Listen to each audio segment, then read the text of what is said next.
Ani ang maditalye sa Ozamis Today. A sense-free hospitalization program bugos sa pasalig sa pagtagana alang sa maayong ang panglawas sa sakit ng mga misamisnon. Ang good news ninyong report.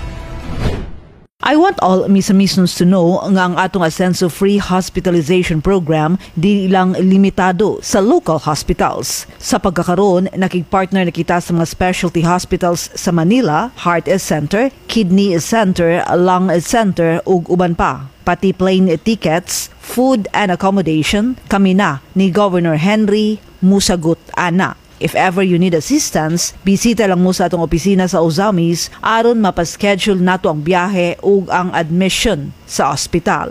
Gitagbo sa gugma, pasalamat o pagdaig sa nalipay kaayo nga mga misamisnon kini nga post ni 2nd District Misamis Occidental Representative Congressman Ando Waminal sa iyang official Facebook page bag-uhay pa lamang. Mubo og direkta sa punto kini nga pahayag ini kong Ando nagpakita sa sinsero nga serbisyo sa administrasyong Waminal. Ang lubos-lubos ug tinudanay nga serbisyo ang tatak alagang Waminal brand of service nga padayong natagamtam sa mga misamisnon pinaagi sa liderato ni Governor Henry S. Waminal sa tibok probinsya sa Misamis Occidental, kong Ando sa Distrito 2 ug Mayor Indy Waminal dinhi sa Ozamis City. Bag-uhay pa lamang, tulo na usab ka mga misamisnon ang inahatagan sa kahigayunan nga matambalan sa gibati nga sakit ug mahatagan sa mas maayong panglawas tungod sa sense-free hospitalization program. Usa ka 25 years old nga dalaga gikan sa lungsod sa Sinakaban ug duha ka tag 2 anyos ang edad nga mga bata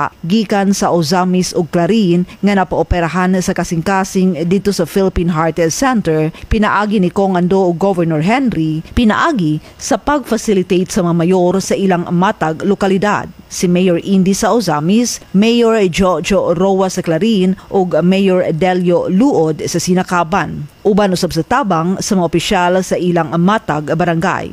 Nasayran nga gikan sa air ug seafare padulong ug pabalik gikan sa Manila, food ug accommodation gilibre kini pinaagi sa Asenso Hospitalization Program. Ang Asenso Free Hospitalization Program ini kong Ando padayon usab nga naghatag tabang sa mga taga-distrito 2 sa Misamis Occidental pinaagi sa mga partner private hospitals ni ini sa Ozamis sama sa St. Joseph Hospital ug Faith Hospital ug usab ang Mars Medical Center. Kay nuduman nga gisugdan kini nga programa sa kongresista sa dihang nahimong mayor sa Ozamis ug gidala sa tibuok Distrito 2 tungod sa dakong kalampusan sa programa sa dakbayan nga nakatabang na sa libuan ka mga pasyente ug ilang mga pamilya uban sa milyon ka pesos nga budget nga nabayad sa mga partner private hospitals sa syudad. Ang programa ni Kong Ando alang sa medical care naglakip sa pakigpartner sa mga government medical institutions sa kauluhan sama sa Philippine Heart Center diin pipila na kamakabataang misamisnon ang natabangan